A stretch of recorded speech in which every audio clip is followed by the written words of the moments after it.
Hello everyone, আমার নাম সৌরভ রয়। এক সেকেন্ড। স্কিপ করার আগে একটা জরুরি ঘোষণা। এই গল্পের শেষে এই গল্প রিলেটেড একটি প্রশ্ন দেওয়া থাকবে।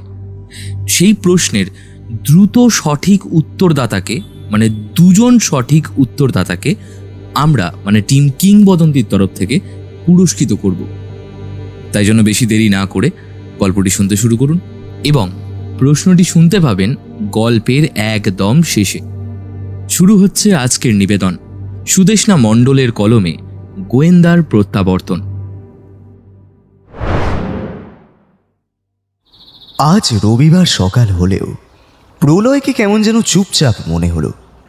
অন্য সময় হলে এতক্ষণে লুচি আর আলুর দমের আবদারে বউঠানকে অতিষ্ঠ করে দিত, কিন্তু আজ ও না বলতেও বউঠানকে দেখলাম ফুলকো ফুলকো লুচি আর আলুর দম বানিয়ে আমাদের খেতে ডাকছে।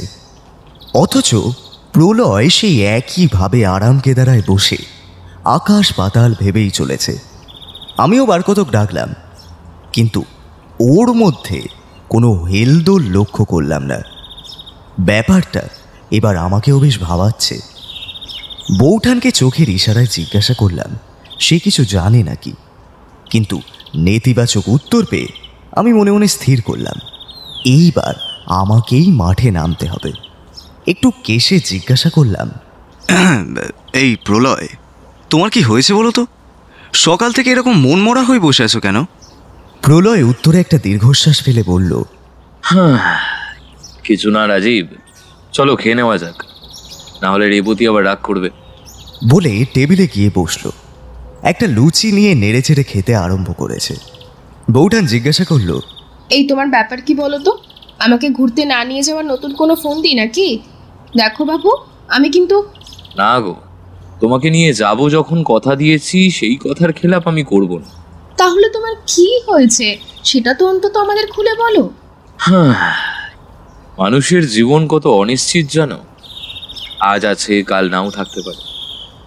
অথচ আমরা আমাদের এই ক্ষুদ্র জীবনে এমন কত জিনিসের সম্মুখীন হই যা আমরা কল্পনাও করতে পারি না। এই যেমন অসীমের কথাটাই ভাবো, বেচারার কপাল তো এমনিতেই খারাপ ছিল, কিন্তু তাও জীবন যুদ্ধে লড়াই করে বেঁচে তো ছিল। অথচ কিছু লোভী আর স্বার্থপর মানুষের জন্য অকালে ওর প্রাণটা চলে গেল। আমি কিচ্ছু করতে পারলাম না। এতক্ষণে আমরা বুঝতে পারলাম যে ও সম্প্রতি যে কেসটায় কাজ করছিল সেটা নিয়েই এত মন মরা ছিল। সত্যি কেসটার সমাধান প্রলয় করলেও শেষটা মোটেও সুখের ছিল না। যাই হোক, আপাতত প্রলয়ের মন খারাপ কিছুটা কমানোর উদ্দেশ্যে বউঠান বলে উঠল, তুমি আর মন খারাপ করো না গো, এটা তো আর তোমার হাতে ছিল না। তুমি বরং একটু অন্যভাবে বিষয়টাকে দেখো। তোমার জন্য সুমনা আর রিকির প্রাণটা তো বেঁচে গেল। দুজন মায়ের কোল খালি হওয়া থেকে তুমি তো ওদেরকে বাঁচালে। প্রলয়ের কথা না বাড়িয়ে উঠে কলঘরের দিকে গেল। আমিও এতক্ষণে বুঝলাম প্রলয়ের বিষণ্ণতার আসল কারণ। সত্যি অসীমের জন্য আমারও খারাপ লাগছিল, কিন্তু বিষয়টা যে প্রলয়কে এমনভাবে নাড়া দিয়েছে সেটা আন্দাজ করতে পারিনি। এখন নতুন একটা কিছুতে প্রলয় মনোযোগ দিলে তবে ও আবার আগের মতো স্বাভাবিক হবে। ভাবলে অবাক লাগে, পুলিশের তুখর গোয়েন্দা প্রলয় বাগচির কঠোর রুক্ষ স্বভাবের বাইরেও এমন একটা কোমল হৃদয় আছে যা সে গোটা জগৎ সংসারের থেকে আড়াল করলেও আপনজনদের থেকে আড়াল করতে পারেনি। হঠাৎ দরজায় কড়া নাড়ার শব্দে আমার চিন্তায় ছেদ পড়ল। অবনীদাকে দরজা খুলতে বলে আমিও উঠে পড়লাম। হাত ধুয়ে ফিরে এসে দেখি একজন বছর 26-এর মাঝারি উচ্চতার উজ্জ্বল বর্ণের মহিলা বসে আছেন। সাজ পোশাক দেখে মনে হচ্ছে বেশ সম্ভ্রান্ত পরিবারের, তবে মুখ চোখের অবস্থা বলে দিচ্ছে উনি নিশ্চয়ই কোনো গভীর শোকের মধ্যে দিয়ে যাচ্ছেন। ততক্ষণে প্রলয়ও চলে এসেছে। প্রলয় ওনাকে নমস্কার জানিয়ে ভদ্রমহিলার সামনে সোফায় বসল। মহিলাটি প্রতি নমস্কার জানিয়ে বলল, এক গ্লাস জল হবে? আমি হরিকে জল আনতে বললাম। ভেতর থেকে বৌঠান গ্লাসে করে জল আর প্লেটে করে মিষ্টি নিয়ে এলো। টেবিলের ওপর রেখে বলল, নিন, শুধু জল না খেয়ে একটু মিষ্টিও খেতে হবে, তারপর না হয় জল খাবেন। ভদ্রমহিলা একটা সৌজন্যমূলক হাসি দিয়ে এক নিঃশ্বাসে জলটা খেয়ে গ্লাসটা টেবিলে রেখে বললেন, ধন্যবাদ। আপনি তো প্রলয় বাগচি। হ্যাঁ, আমি প্রলয় বাগচি, আর ও হলো আমার লেখক বন্ধু রাজীব বন্দ্যোপাধ্যায়, আমার সহকারীও বটে। হ্যাঁ, ওনার লেখা আমি পড়েছি। আসলে আপনাদের দুজনের সম্পর্কে খবরের কাগজ খুলেই কিছু না কিছু লেখা পাওয়া যায়। প্রলয় সামান্য হেসে প্রশ্ন করল, আপনার এখানে আসার কারণ? প্রশ্নটা শুনে ভদ্রমহিলা ক্ষণিকের জন্য চুপ হয়ে গেলেন। মনে হয় স্থির করতে পারছেন না ঠিক কোথা থেকে কথা শুরু করবেন। প্রলয় ওনার মনোভাব বুঝতে পেরে বলে উঠল, আপনি নিঃসংকোচে সবটা খুলে বলুন, কোনো কিছু বাদ দেবেন না। ভদ্রমহিলা রুমাল দিয়ে কপালের ঘাম মুছে বলতে শুরু করলেন, আমার নাম Pritikana Chowdhury, 12/A central road, যাদবপুরে আমার বাড়ি। আমাদের যৌথ পরিবার। বাড়িতে বাবা, মা, দিদি, জেঠু, জেঠিমা, পিসি, জ্যাঠতো দাদা, বৌদি আর তাদের বছর 10-এর ছেলে বিল্টু। আমি বর্তমানে যাদবপুরের বিশ্ববিদ্যালয়ে গবেষণা করছি। আমার দিদি স্মৃতিকণা পড়াশোনা শেষ করে একটা কোম্পানিতে চাকরি করত। আমার জ্যাঠতো দাদা আমাদের পারিবারিক ব্যবসা সামলায়। আমাদের পরিবার প্রচণ্ড রক্ষণশীল। বাড়ির মেয়েদের পড়াশোনার অনুমতি দিলেও চাকরি করবার কোনো অনুমতি ছিল না। তবে দিদি বরাবরই স্রোতের উল্টো দিকে হাঁটতে ভালোবাসে। তাই এক প্রকার জেদ করে অনেক কষ্টে জেঠুকে রাজি করিয়েছিল যাতে ওকে চাকরি করতে দেওয়ার অনুমতি দেয়। জেঠু ছিল দিদি অন্তঃপ্রাণ, তাই জেঠু অনুমতি দেন। তবে এরপর থেকে দিদির সঙ্গে বাবার সম্পর্কের অবনতি ঘটতে থাকে। খুব দরকার ছাড়া বাবা দিদির সঙ্গে কথা বলতেন না। দিদি প্রথম চেষ্টা করেছিল বাবার রাগ ভাঙানোর, পরে অবশ্য ছেড়ে দেয়।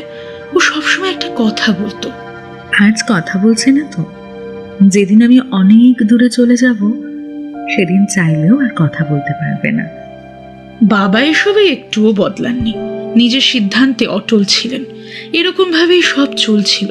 কিন্তু মাস 2 আগে দিদি একদিন হঠাৎ করে সৌভিকদাকে আমাদের বাড়িতে নিয়ে আসে। দিদি আর সৌভিকদা পরস্পরকে ভালোবাসে। ওরা বিয়ে করতে চায় বলে বাড়িতে জানায়। আপনাকে বলে বোঝাতে পারবো না প্রলয়বাবু, সেদিন বাড়ির পরিবেশটা ঠিক কতটা ভয়ঙ্কর হয়ে উঠেছিল। প্রথমে বাবা আর দাদা তো প্রচণ্ড রেগে যায়। একে তো ওর চাকরি করাটা ওদের অপছন্দ ছিল, তার উপর প্রেম করে বিয়ে করতে চায় শুনে ওরা তো সৌভিকদাকে মারতে পর্যন্ত গেছিল। জেঠু সবাইকে শান্ত করে পরিস্থিতি সামলায়। দিদি ভেবেছিল আগের বারের মতো জেঠু এবারেও ওর পক্ষে থাকবে, কিন্তু সেটা ওর ভুল ধারণা ছিল। সৌভিকদাকে অপমান করে ঘাট ধাক্কা দিয়ে বাড়ি থেকে বের করে দেওয়ার পর দিদিকে ওরা ঘরে বন্দি করে রেখেছিল। সেদিনের পর দিদির বাড়ি থেকে বেরোনো বন্ধ হয়ে গিয়েছিল। ওর জন্য তড়িঘড়ি বিয়ের সম্বন্ধ দেখা শুরু হয়। দাদার কোন পরিচিতির সঙ্গে বিয়ের কথাবার্তাও ঠিক হয়, কিন্তু বিয়ের 2 দিন আগে দিদি কাউকে কিচ্ছু না বলে কোথায় যেন চলে যায়। এখনো পর্যন্ত দিদির কোনো খোঁজ পাওয়া যায়নি। আপনি আমার দিদিকে প্লিজ খুঁজে বের করুন, প্লিজ। আপনার যত পারিশ্রমিক লাগে আমি দেব, কিন্তু দিদিকে প্লিজ খুঁজে বের করুন, প্লিজ। শেষের কথাটা বলতে বলতে ভদ্রমহিলা কান্নায় ভেঙে পড়লেন। প্রলয় ওনাকে সান্ত্বনা দিয়ে বলে উঠল, দেখুন প্রীতিকণা দেবী, আপনি আমার কাছে না এসে তো সরাসরি পুলিশের কাছে যেতে পারতেন, তাহলে তো আপনার কাজ আরো দ্রুত হতো। সে উপায় আমার নেই প্রলয়বাবু। পুলিশের কাছে গেলে বাড়ির সবাই জেনে যাবে। আমার বাড়ির কেউ দিদির খোঁজ নিতে চায় না। সবার ধারণা ও পালিয়ে গেছে। আমি বিশ্বাস করি ও সামনে থেকে লড়াই করবে, কিন্তু পালিয়ে যাবে না। আর পালিয়ে যাবেই বা কোথায়? কেন? সৌভিকের কাছে? ওখানেও যায়নি। আমি রজতদাকে দিয়ে খোঁজ নিয়েছিলাম। সেই ঘটনার পর থেকে দিদি সৌভিকদার সঙ্গে কোনো যোগাযোগ করেনি। সবচেয়ে আশ্চর্যের বিষয়, পালিয়ে গেলেও তো মানুষ ন্যূনতম জামা কাপড় সঙ্গে করে নিয়ে যাবে, অথচ দিদি এসব কিছুই নিয়ে যায়নি।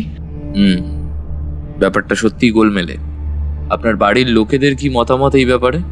তারা দিদির ব্যাপারে কোনো কথা শুনতেও চায় না, বলতেও চায় না। এবার আপনি আমার একমাত্র ভরসা, ওকে প্লিজ খুঁজে দিন। আপনার দিদির কোনো ছবি এনেছেন? হ্যাঁ, এনেছি। নিজের ব্যাগ থেকে একটা ছবি বের করে প্রলয়ের হাতে দিলেন প্রীতিকণা। প্রলয় ছবিটা ভালো করে দেখে নিয়ে আমার দিকে বাড়িয়ে দিল। তারপর ভদ্রমহিলাকে উদ্দেশ্য করে বলল, আপনি আপনার দিদির অফিসের ঠিকানা, সৌভিকের বাড়ির ঠিকানা আর আপনাদের বাড়ির এবং দোকানের ঠিকানা সব লিখে দিয়েছেন। আমি দেখছি কি করতে পারি। আমি ওনার দিকে খাতা আর কলম এগিয়ে দিলাম। উনি সমস্ত কিছু লিখে দিয়ে বললেন, আজ আসি। আমি এখানে রজতদার ফোন নাম্বারটা লিখে দিয়েছি। কিছু জানতে পারলে ওকে জানাবেন, আমি ঠিক খবর পেয়ে যাব। তার মানে আপনি যে আমার কাছে এসেছেন সেটা আপনি ছাড়া একমাত্র রজত জানে, তাই তো? আগে হ্যাঁ, রজতদার মারফত আমি আপনার বাড়ির ঠিকানা জোগাড় করেছি। তাছাড়া আমার এক বান্ধবীর বাবা আমাকে পরামর্শ দিয়েছিলেন যে সরাসরি থানা পুলিশ করলে পরিবারের বদনাম হতে পারে। তার থেকে আপনার সঙ্গে যোগাযোগ করাটা বেশি বুদ্ধিমানের কাজ হবে। আর কাউকে জানালে হয়তো এখানে এসে উপস্থিত হতে পারতাম না। রজতকে এতটা বিশ্বাস করবার কোনো কারণ? রজতদা আমার বাবার সেক্রেটারি। আমি বাড়ি থেকে বেরোলে রজতদার সঙ্গেই বেরোতে পারি। এমনকি কলেজ, ইউনিভার্সিটিও আমি রজতদার সঙ্গে যাতায়াত করি। বাড়ির সবাই ওকে খুব বিশ্বাস করে। আর রজতদাও চায় দিদির খোঁজ যেন পাওয়া যায়। তাই আমি ওকে ভরসা করে সবটা জানিয়েছিলাম। ওই আমাকে আপনার বাড়ির ঠিকানা জোগাড় করে দেয়, তারপর আপনার বাড়ি আসার সুযোগ করে দেয়। আর আপনার বান্ধবী বা তার বাবা বা ওরা কেউই কিছু বলবে না। আমার বান্ধবীর বাবা নিজেও একজন পুলিশ অফিসার। উনি আপনাকে চেনেন। তাই নাকি? কি নাম ওনার? অরুণ সান্যাল। নামটা শুনে প্রলয় বেশ বুঝতে পারে যে এই কেসটা কেন আর কিভাবে ওর কাছে এসেছে। ও একবার আমার দিকে মুখ ঘুরিয়ে দেখে নেয়, তারপর উঠে দাঁড়িয়ে বলে, বেশ, ঠিক আছে। কোনো রকম খবর পেলে আমি আপনাকে জানাবো। প্রয়োজন হলে আপনার বাড়ির লোককেও হয়তো জানাতে হতে পারে, এমনকি পুলিশকেও সরাসরি যুক্ত করার দরকার পড়তে পারে। উনি আর কিছু না বলে চুপচাপ ঘর থেকে বেরিয়ে গেলেন। আমি দরজা বন্ধ করে প্রলয়কে জিজ্ঞাসা করলাম, কি বুঝছো প্রলয়? প্রলয় সিগারেট ধরিয়ে তাতে একটা টান দিয়ে ধোঁয়া ছেড়ে বলে উঠল, বুঝছি অনেক কিছুই। তুমি যে ডিআইজি স্যারকে বলে এইসব পড়িয়েছো সেটা আমি বুঝতে পেরে গেছি। প্রলয়ের কথা শুনে জিভ কেটে মুখে হাসি নিয়ে বললাম, হ্যাঁ, আমি আবার কি করলাম? আমি শুধু ওনাকে বলেছিলাম ওনাদের ডিপার্টমেন্টের তুখোড় গোয়েন্দাকে যত দ্রুত সম্ভব কোনো একটা কেস দিতে, যাতে সে আবার আগের মতো হয়ে যায়। ব্যাস এইটুকুই। বাকি যা করার সবটাই অরুণবাবুই করেছেন। প্রলয় আর কথা না বাড়িয়ে সিগারেটের টান দিয়ে ধোঁয়া ছেড়ে বলল, চলো আজ বিকেলে একবার বিশেষ একজনকে দর্শন করে আসি। আমি অবাক হয়ে প্রশ্ন করলাম, তুমি আবার কাকে দর্শন দিতে যাবে? আর বিশেষ একজনটাই বা কে? আমি চিনি তাকে। প্রলয় ওর সেই পুরনো হেয়ালি মিশ্রিত হাসি হেসে উত্তর দিল, তুমি তাকে নিঃসন্দেহে চেনো, শুধু চেনো না, খুব ভালো করে চেনো। তবে আমি এখন কিছু বলবো না, ক্রমশ প্রকাশ্য। বলে প্রলয় নিজের ঘরে গিয়ে দৌড় দিল। আমি মনে মনে এটা ভেবে খুশি হলাম যে প্রলয় আবার তার পুরনো ছন্দে ফিরে এসেছে। প্রলয়ের এই প্রত্যাবর্তনটা খুব দরকার ছিল, তবে সেটা যে এত তাড়াতাড়ি হবে আশা করিনি। এখন শুধু বিকেল হওয়ার অপেক্ষা। কি দাসবাবু, সব ভালো তো? দাসবাবু ঘাড় গুঁজে হাতে ধরে থাকা ফাইলে কিছু পড়ছিলেন। প্রলয়ের কথায় মুখ তুলে তাকিয়ে খানিকটা অবাক হলেন। বোধহয় এই সময় আমাদের উপস্থিতি আশা করেননি। তারপর ফাইলটা বন্ধ করে আমাদের চেয়ারে বসতে দিয়ে বলে উঠলেন, আরে আপনারা হঠাৎ এই সময়? কি ব্যাপার? ও, খবরটা তাহলে আপনাদের কাছেও পৌঁছে গেছে।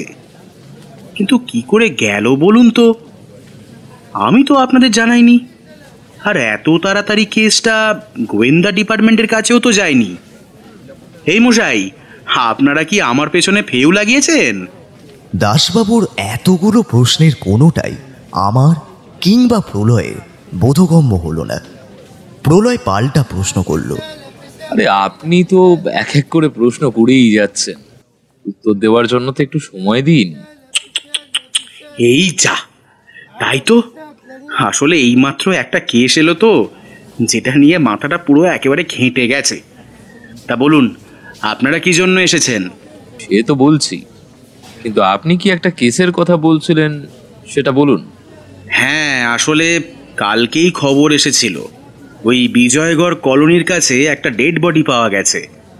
মৃতদেহের মুখটা কোনো ভারী বস্তু দিয়ে একেবারে থেতলে দেওয়া হয়েছে। একেবারে যাচ্ছে তাই অবস্থা মশাই, যার ফলে এখনো শনাক্ত করা যায়নি ওটা কার মৃতদেহ। বুঝতেই তো পারছেন, আইডেন্টিফিকেশন না হলে বিরাট প্রবলেম হয়ে যাবে। কয়েকজন পুলিশ লাগিয়ে অবশ্য আশেপাশে তল্লাশি করা হয়েছে, আর একটা ব্যাগও পাওয়া গেছে। কিন্তু কি জানেন তো, ব্যাগের ভেতর থেকে একটা কাগজ ছাড়া আর কিছুই মেলেনি। কাগজে কিছু লেখা ছিল? হ্যাঁ, একটা ফোন নম্বর, তাও আবার 8 সংখ্যার। এতে তো দেখছি রক্তের দাগ লেগে রয়েছে। এটা ফরেন্সিকে পাঠাননি? হ্যাঁ, পাঠিয়েছি। ওটা তো ওই মৃত মহিলার রক্ত। পোস্টমর্টম রিপোর্ট কি বলছে? এখনো পাইনি, জানেনই তো যা অবস্থা। তবে প্রাথমিকভাবে পর্যবেক্ষণ করে জানা গেছে শ্বাস রোধ করেই খুন। গলায় দড়ি বা ওই জাতীয় কিছুর দাগ রয়েছে। বাকিটা অবশ্য পোস্টমর্টম করলেই জানা যাবে। মশাই, এবার আপনারা বলুন, আপনার এখানে আসার কারণটা কি? প্রলয় কাগজটা ওনাকে ফেরত দিয়ে বলল, অদৃষ্ট আমাদের একই সূত্রে বেঁধে দিয়েছে দাসবাবু। উনি ওনার ভ্রুযুগল কিঞ্চিত উঁচু করে প্রশ্ন করলেন, মানে আর কিছুই না, আমরা দুজনেই একই কেসে তদন্ত করছি। তবে পুরোপুরি নিশ্চিত তখন হওয়া যাবে যখন মহিলাটির মৃতদেহের শনাক্তকরণ সম্ভব হবে। আপাতত আমি আপনাকে একটা সাহায্য করতে পারি। বাহ, তা কিরকম সাহায্য? ওই কাগজটিতে 8 অঙ্কের ফোন নাম্বারটির মালিকের হদিশ দিতে পারি। কিন্তু মশাই, 8 অঙ্কের নম্বর দিয়ে আপনি কি করে জানবেন ওটা কার নম্বর? দেখুন, মোবাইল নম্বর তো সাধারণত 10 অঙ্কেরই হয়। আপনাকে কে বললো এটা মোবাইল নাম্বার? এটা ল্যান্ডলাইন নাম্বার। বউবাজারে চৌধুরী অ্যান্ড সন্স নামে এক সোনার দোকানের ল্যান্ডলাইন নাম্বার এটা। আপনি ওখানে গিয়ে খোঁজ খবর নিন, কি হলো জানাবেন। আমি কাল বিকেলে না হয় আবার আসবো। পোস্টমর্টম রিপোর্ট আশা করছি ততক্ষণে এসে যাবে।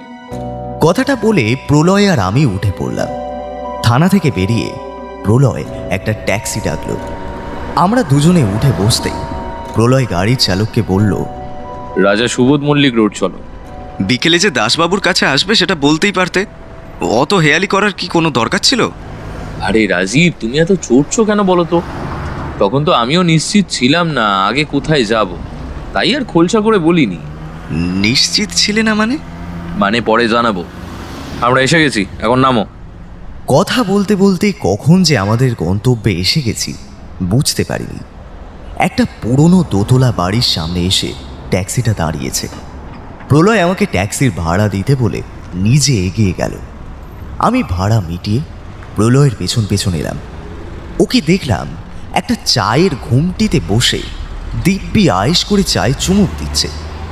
আমি যেতেই আমার হাতে একটা চায়ের গ্লাস ধরিয়ে দিয়ে ওর পাশে বসার ইঙ্গিত করল। এসব কি হচ্ছে কিছুই বুঝতে না পেরে আমি ওর পাশে বসে পড়লাম। চায়ের দোকানটিতে আমরা ছাড়া দুজন বয়স্ক লোক বসে চা খেতে খেতে নিজেদের মধ্যে গল্পগুজব করছিল। হঠাৎ প্রলয় চায়ের দোকানিকে প্রশ্ন করল, বলছি দাদা, এখানে শুনলাম ভালো ঘর ভাড়া আছে, তা আপনি জানেন কার বাড়িতে ঘর ভাড়া দেওয়া হবে? ওই দুজন ভদ্রলোকের মধ্যে থেকে একজন আমাদের উদ্দেশ্যে বলে উঠলেন, আপনাদের তো ঠিক চিনলাম না, এই পাড়ায় নতুন মনে হচ্ছে।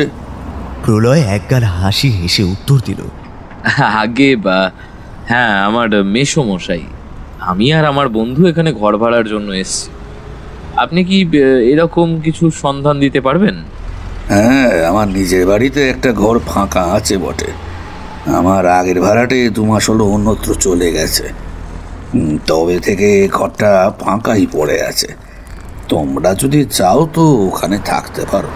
প্রলয় যেন এই প্রস্তাবটারই অপেক্ষায় ছিল, সঙ্গে সঙ্গে বলে উঠল, হ্যাঁ চাই, মানে আপনি শুধু বলুন কবে আসবো। কিন্তু আবার কিন্তু কিসের? আগের ভাড়াটা ছেড়ে দিল কেন? কোনো গন্ডগোল আছে নাকি? আসলে আমার বন্ধুটির আবার ভূতের ভয় আছে কিনা। প্রলয়কে এর আগেও তদন্তের খাতিরে অবলীলায় মিথ্যে বলতে দেখেছি, কিন্তু এবার যেন সব কিছুকে ছাড়িয়ে গেল। আমার নাকি ভূতে ভয় আছে। সব থেকে হাস্যকর ব্যাপার হলো আমার সম্পর্কে এই তথ্যটা এতদিন আমার কাছেই অজ্ঞাত ছিল। যাই হোক, এর হিসাব পরে নেব বলে স্থির করলাম। আপাতত ভদ্রলোকের মুখের দিকে কাঁচুমাচু মুখ করে তাকালাম, যাতে উনি বিশ্বাস করেন যে আমি সত্যিই ভূতে ভয় পাই। কথাটা শুনে ভদ্রলোক দুদিকে মাথা নেড়ে জানালেন, না না, কোনো গন্ডগোল নেই। সৌভিক তো অন্য জায়গায় বাড়ি কিনে চলে গেছে। নামটা শোনা মাত্র আমার কাছে পুরো ব্যাপারটা কিছুটা হলেও পরিষ্কার হলো। প্রলয় আবার জিজ্ঞাসা করলো, আপনাকে জানাইনি হঠাৎ কেন চলে যাচ্ছে? না, একদিন আমাকে বলল, আমি সস্তা একটা বাড়ি পেয়েছি ওই 8B বাস স্ট্যান্ডের কাছেই। ওখান থেকে আমার অফিস যাতায়াতেও সুবিধা হবে, তাই আমি আমার জিনিসপত্র নিয়ে ওখানেই চলে যাচ্ছি। আমি তো ওর কথা শুনে অবাক হয়ে গিয়েছিলাম। আমার সঙ্গে তো 1 বছরের এগ্রিমেন্ট হয়েছিল। আমি ওকে বললাম অন্য কোনো ভাড়াটির খোঁজ দিতে, না হলে আমার বাড়িটা ফাঁকা পড়ে থাকবে। ও আমাকে বলল, আপনি চিন্তা করবেন না, যতদিন না পর্যন্ত আপনি নতুন ভাড়াটে পাচ্ছেন ততদিন পর্যন্ত আমি আপনাকে প্রতি মাসে এসে ভাড়া বাবদ কিছু টাকা দিয়ে যাব। আপনি এতদিন নিজের ছেলের মতো করে আমার খেয়াল রেখেছেন, এবার আমার পালা। ব্যাস, ওর সাথে আমার এটাই শেষ কথা হয়েছিল। আপনাকে প্রতি মাসে সৌভিক টাকা পাঠায়? হ্যাঁ, প্রতি মাসের শুরুর বুধবার আমার নামে মানি অর্ডার আসে। সৌভিক নিজে কখনো আসেনি? না, সৌভিক নিচে তো কখনো আসেনি। ভদ্রলোকের কথা শুনে প্রলয় খানিকক্ষণ কিছু একটা চিন্তা করতে থাকে। ও কিছু বলছে না দেখে ভদ্রলোক আবার বলেন, তোমরা ঘরটা দেখবে না? ভদ্রলোকের প্রশ্নে প্রলয় সম্বিত ফেরে, আজ নয় মেসোমশাই, অন্য একদিন আসবো। তারপর পকেট থেকে একটা কাগজ বের করে তাতে নিজের টেলিফোন নাম্বারটা লিখে দিয়ে বলে, সৌভিক যদি এর মধ্যে আপনার কাছে আসে তাহলে আমাকে একবার ফোন করুন। এই যে। বলে আমরা আবার একটা ট্যাক্সি ধরে বাড়ির উদ্দেশ্যে রওনা দিলাম। ট্যাক্সিতে ওঠার পর থেকে বাড়ি আসা পর্যন্ত সারাটা রাস্তা প্রলয় একটাও কথা বলেনি। কোনো একটা বিষয়ে চিন্তামগ্ন ছিল। এই সময় প্রলয়কে কিছু জিজ্ঞাসা করলে পাছে ওর চিন্তায় ব্যাঘাত ঘটে, সেই ভেবে আমিও গাড়ির জানালার দিকে বাইরের দৃশ্য দেখছিলাম। রাস্তায় যানজট থাকার দরুন যাওয়ার সময় থেকে ফেরার সময় খানিকটা বেশিই লাগলো। বাড়ি এসে অবনীদাকে 2 কাপ কড়া করে চা করতে বলে আমি হাত মুখ ধুতে গেলাম। ফিরে এসে দেখি প্রলয় তখনও বসে আছে। অবনীদা চা আর গরম গরম আলুর পকোড়া দিয়ে গেল। আমি একটা পকোড়া তুলে কামড় দিয়ে আয়েশ করে খাচ্ছি, এমন সময় বউঠান এসে বলল, কি গো, বলি তোমার বন্ধুকে নাওয়া খাওয়া ছেড়ে দিল? এখনো বাইরের পোশাকে দিব্যি বসে আছে। এদিকে চা যে জল হয়ে গেল, সেদিকে কোনো খেয়াল আছে? বউঠানের প্রশ্নের উত্তর দেওয়ার আগেই দেখলাম প্রলয় উঠে কলঘরের দিকে গেল। হাত মুখ ধুয়ে চা আর পকোড়া খেতে আরম্ভ করলো। বউঠান রান্নাঘরে গেলে আমি জিজ্ঞাসা করলাম, কি ব্যাপার বলো তো? অনেকক্ষণ ধরে দেখছি কিছু একটা চিন্তা করছো। কি হয়েছে আমাকেও একটু বলো। প্রলয় চায়ের কাপটা নামিয়ে রেখে আমাকে পাল্টা প্রশ্ন করলো। তার আগে তুমি বলো তো, তুমি ঠিক কি জানতে চাও? আমি জিজ্ঞাসা করলাম, তুমি হঠাৎ বাড়ি ভাড়া নেওয়ার অভিনয় করলে কেন? সরাসরি সৌভিকের খোঁজ নিলেও তো পারতে। দেখো, আজকাল সচরাচর কেউ কোনো ঝামেলায় জড়াতে চায় না। সেক্ষেত্রে সৌভিকের ব্যাপারে খোঁজ না পাওয়ার একটা সম্ভাবনা ছিল। আর রজত বাবুকে আমি কাল ফোন করেছিলাম। তুমি আবার ওনাকে কখন ফোন করলে? প্রলয় ব্যঙ্গের স্বরে জবাব দিল, হয়েছে, যখন তুমি ভাত ঘুম দিতে ব্যস্ত ছিলে। আচ্ছা আচ্ছা, বুঝেছি। এইবার বলো, ওনার সাথে তোমার কি কথা হলো?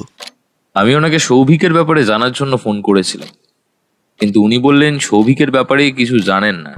সে কি? এই তো প্রীতিকণা দেবী বললেন রজত বাবুকে নাকি পাঠিয়েছিলেন সৌভিকের কাছে ওনার দিদির খোঁজ নিতে। হ্যাঁ, আমিও সেটা ওনাকে বললাম। উনি তার জবাবে জানালেন উনি নাকি গিয়েছিলেন সৌভিকের ভাড়া বাড়ির ঠিকানায়। ওখানে গিয়েই উনি জানতে পারেন সৌভিক ওখানে আর থাকে না। ওর নতুন ঠিকানার হদিশ না পেয়ে ফিরে আসেন। তারপর প্রীতিকণা দেবীকে জানিয়েছিলেন যে ওনার দিদি ওখানে নেই। আশ্চর্য, সত্যিটা জানালে কি হতো?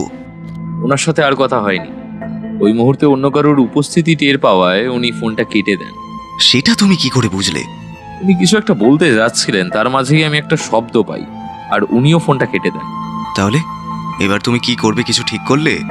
কাল সবার আগে থানায় যাব, দাসবাবুর থেকে কয়েকটা বিষয় জানার আছে। তারপর ভাবছি দাসবাবুকে সঙ্গে নিয়ে প্রীতিকণা দেবীর বাড়িতে যাব। বাড়ির প্রত্যেকের সঙ্গে সামনাসামনি জিজ্ঞাসাবাদ না করলে কাজ এগোনো সম্ভব নয়। আমি হঠাৎ প্রশ্ন করলাম, আচ্ছা, ওই মৃতদেহটা কার সেটাও তো জানতে হবে। প্রলয় সোফায় গা এলিয়ে দিয়ে বলে উঠল, মনে হয় দাসবাবু এতক্ষণে বের করে ফেলেছেন। তুমি এতটা নিশ্চিত হচ্ছ কি করে? কারণ আছে রাজীব, কারণ আছে। আরে একটু ধৈর্য ধরো না, একদিনে সবকিছু আমার পেট থেকে বের করে নেবে তা কি করে হয় বলো তো? তুমি বরং একটু ভাবো। আমি ততক্ষণে কয়েকটা টেলিফোন ছেড়ে নিই। প্রলয় উঠে চলে গেল। বুঝলাম সে এখন আমার সামনে এই কেস সংক্রান্ত কোনো আলোচনা করতে চাইছে না। এরকমটা অবশ্য তখনই করে যখন ও কেসের খুব গুরুত্বপূর্ণ জায়গায় থাকে। আমিও নিজের ঘরের দিকে পা বাড়ালাম। যেতে যেতে শুনলাম প্রলয় কারোর সঙ্গে টেলিফোনে কথা বলছে। পাঠকদের উদ্দেশ্যে জানিয়ে রাখি, প্রলয় মাসখানেক হলো ও লাইব্রেরিতে নতুন টেলিফোনের কানেকশন নিয়েছে। এখন কেস সংক্রান্ত যাবতীয় ফোন আলাপ লাইব্রেরিতে বসেই সেরে নেয়। আমি ঘরে গিয়ে কালপুরুষ পত্রিকার নববর্ষ সংখ্যার জন্য একটা ছোট গল্পের প্লট নিয়ে চিন্তা ভাবনা করছিলাম।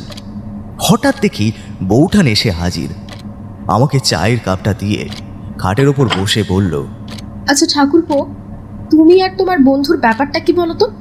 বিকেল হতে কোথাও যেন একটা বেরিয়ে গেলে, আবার বাড়ি ফিরে তিনি তো ঘরে দৌড় দিয়েই বসে আছেন।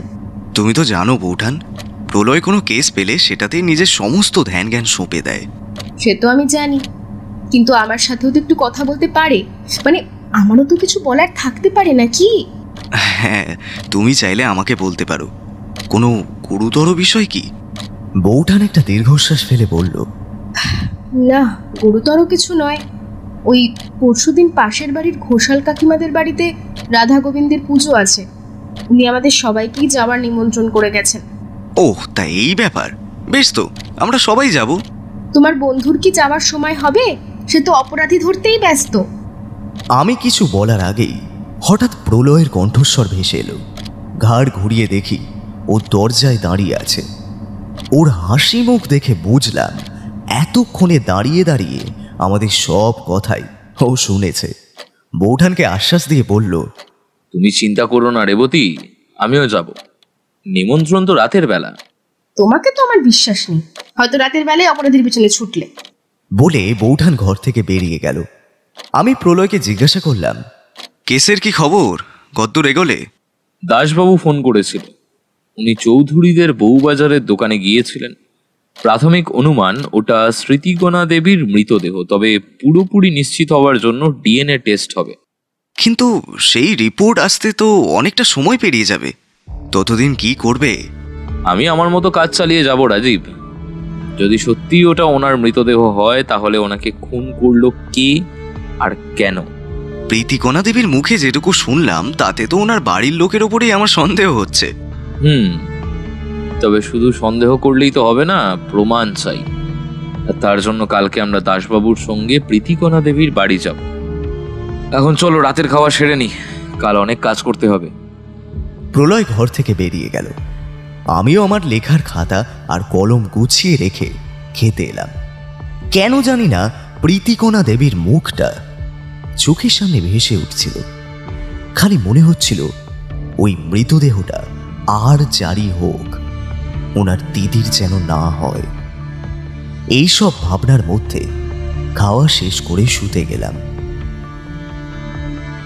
পরদিন সকাল সকাল ঘুম থেকে উঠে তৈরি হয়েছিলাম। দাসবাবু গাড়ি নিয়ে আসতেই আমি আর প্রলয় রওনা দিলাম। রাস্তায় যানজটে তরুণ বেশ খানিকটা সময় লাগলো। বাড়ির সামনে গাড়ি দাঁড়াতে একজন দারোয়ান এসে দরজা খুলে দিল। পুলিশের গাড়ি দেখে হয়তো বেশি কিছু জিজ্ঞাসা করেনি। গাড়ি থেকে নেমে সিমেন্ট বাঁধানো রাস্তা দিয়ে হাঁটছি, এমন সময় খেয়াল করলাম সামনে থেকে রজতবাবু এগিয়ে আসছেন। আমাদের দেখে বিস্ময়ের সঙ্গে জিজ্ঞাসা করলেন, এ কি, পুলিশ আবার? এই তো কিছুক্ষণ আগেই পুলিশ এসে পুরো বাড়ি তল্লাশি করে গেল, এর মধ্যে আবার? ওনার কথা শুনে আমি আর দাসবাবু তো ভীষণ অবাক হলাম, কিন্তু প্রলয়কে দেখলাম স্বাভাবিকভাবেই বলল, আমরা বাড়ির সবার সঙ্গে কথা বলতে চাই। রজতবাবু আর কিছু বললেন না, আমাদের বাড়ির ভেতর নিয়ে গেলেন। বাড়ির বাইরেটা যত শৌখিন, বাড়ির ভেতরটাও কোনো অংশে কম নয়। বসার ঘরে সব কিছুই খুব পরিপাটি করে সাজানো, মাথার উপরে বিশাল বড় ঝাড় লণ্ঠন ঝুলছে। আমাদের বসতে বলে রজতবাবু সিঁড়ি দিয়ে ওপরে উঠে গেলেন। কিছুক্ষণ পর একজন লম্বা সুদর্শন চেহারার ব্যক্তি নিচে নেমে এলেন। গাম্ভীর্যের সঙ্গে নমস্কার জানিয়ে প্রলয়ের দিকে তাকিয়ে বললেন, আপনাকে তো ঠিক চিনলাম না। আমি প্রলয় বাগচি, আর ও হলো রাজীব বন্দ্যোপাধ্যায়। ভদ্রলোক প্রলয়ের কথা শুনে আমাদের দিকে তেরচা চোখে তাকালেন, তারপর বললেন, প্রলয় বাগচি, গোয়েন্দা প্রলয় বাগচি? তা হঠাৎ আমার বাড়িতে গোয়েন্দার কি কাজ? চোর ধরতে তো পুলিশই যথেষ্ট জানতাম। আমি গোয়েন্দা নই, আর আমরা আপনার বড় মেয়ে স্মৃতিকণার ব্যাপারে কথা বলতে এসেছি। ভদ্রলোক গম্ভীর স্বরে বলে উঠলেন, একজন চোর আমার মেয়ে হতে পারে না, আর আমি কোনো চোরের ব্যাপারে কথা বলতেও চাই না। আপনারা আসতে পারেন। চোর? কে চোর? এই আচ্ছা মানুষ তো আপনি, কোথায় মেয়ের মৃত্যুতে আপনি শোকাহত হবেন তা নয়, একবারে উল্টে মেয়েকে চোর বলছেন। ভদ্রলোক দাসবাবুর কথা শুনে চমকে উঠলেন, বিস্ময়ের স্বরে বললেন, কি এসব কি বলছেন আপনি? কেন? কালকেই তো আপনার দোকানে গিয়ে খোঁজ খবর নেওয়া হয়েছে, আপনি জানেন না? হ্যাঁ জানি, কিন্তু পুলিশ তো একটি মেয়ের মৃতদেহ পাওয়া গেছে সেটা জানিয়েছিল। কিন্তু দেখুন সৌগতবাবু, এখনই নিশ্চিতভাবে কিছু বলা যাচ্ছে না। আপনার পরিবারের সবার সঙ্গে কথা বলাটা ভীষণ জরুরি। উনি আর কিছু বললেন না। রজতবাবুকে চোখের ইশারায় কিছু একটা ইঙ্গিত করলেন। উনি আমাদের বললেন, আপনারা এখানেই জিজ্ঞাসাবাদ করবেন? তাহলে আমি সবাইকে ডেকে আনছি। হ্যাঁ, আপনি সবাইকে ডেকে আনুন। ততক্ষণে আমি সৌগতবাবুকে কয়েকটা প্রশ্ন করতে চাই। প্রলয়ের কথাটা শুনে ভদ্রলোক নিজের মনেই গজগজ করে বললেন, উফ, এই জিজ্ঞাসাবাদ পর্ব কখন যে শেষ হবে কে জানে। একে তো অতগুলো টাকার হিরে চুরি গেল, তা নিয়ে এক দফা জিজ্ঞাসাবাদ মিটলো, তো এখন আবার। ভদ্রলোকের কথায় গুরুত্ব না দিয়ে প্রলয় সরাসরি প্রশ্ন করল, আপনার বড় মেয়ে কবে থেকে নিখোঁজ? 4 দিন হলো, তবে নিখোঁজ নয়, বাড়ির সকলের মান সম্মান মাটিতে মিশিয়ে দিয়ে একটা ভিখারির সাথে পালিয়েছে। শুধু এটা করেই থামেনি, সঙ্গে করে বাড়ির লকার থেকে হিরেও চুরি করেছে। ভদ্রলোকের চোখে মুখে একটা চাপা রাগ ফুটে উঠল। আপনি কি করে জানলেন যে চুরিটা উনিই করেছেন? এটা জানার জন্য কোনো গোয়েন্দা হওয়ার দরকার নেই। ভিখারির সঙ্গে পালিয়েছে যখন, তখন তো টাকাটা তারই দরকার পড়বে, তাই না? আমার তো মনে হয় ভিখারিটার বুদ্ধিতেই ও এইসব কাজ করেছে। আপনার লকারে নিশ্চয়ই চাবি দেওয়া থাকে, আর সেই চাবি কার কাছে থাকে? চাবি তো আমার কাছেই থাকে, রাতে শোবার সময় বালিশের নিচে রেখেই ঘুমাই। এই কথাটা এ বাড়ির সবাই জানে। তাহলে তো চুরিটা অন্য কেউও করতে পারে। এ বাড়ির কারোর স্বভাব এমন নয়। ভদ্রলোক বেশ জোরের সঙ্গে কথাটা বললেন। প্রলয় আবার জিজ্ঞাসা করল, আচ্ছা, অত টাকার হিরে বাড়িতে রেখেছিলেন কেন? আমার একটা অর্ডার ছিল, তাই। আপনার আর কিছু জিজ্ঞাসা করার আছে কি? আমার একটা জরুরি কাজও আছে, আমাকে বেরোতে হবে। শেষ প্রশ্ন, হিরে চুরি হয়েছে সেটা এতদিন বাদে জানতে পারলেন কেন? হ্যাঁ, আসলে ও বাড়ি থেকে পালিয়ে যাওয়ার পর আমাদের মন মেজাজ কারোরই আর ভালো নেই, তাই আর কেউই লক্ষ্য করেনি। আজ ওটা ডেলিভারি দেওয়ার ছিল। লকার থেকে বের করতে গিয়ে দেখি ব্যাগটা খালি পড়ে আছে, ব্যাগের মধ্যে আর কোনো হিরেই নেই। প্রলয় মনে মনে কি একটা ভেবে নিয়ে ওনাকে বলল, এবার আপনি আসতে পারেন। ভদ্রলোক চলে গেলে একজন ভদ্রমহিলা আমাদের জন্য চা নিয়ে এলেন। রজতবাবুও সঙ্গে ছিলেন।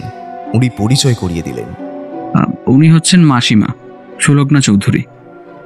জেঠু আর জেঠিমা উপরে আছেন, আপনি উপরে গিয়ে কথা বলে নেবেন। পিসিমা ঠাকুর ঘরে আছেন, একটু পরে আসছেন।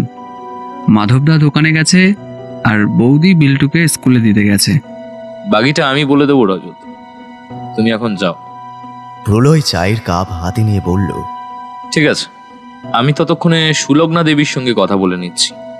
তবে আপনি বাড়ি থেকে বেরিয়ে যাবেন না, আপনার সাথেও আমার বেশ কিছু কথা আছে।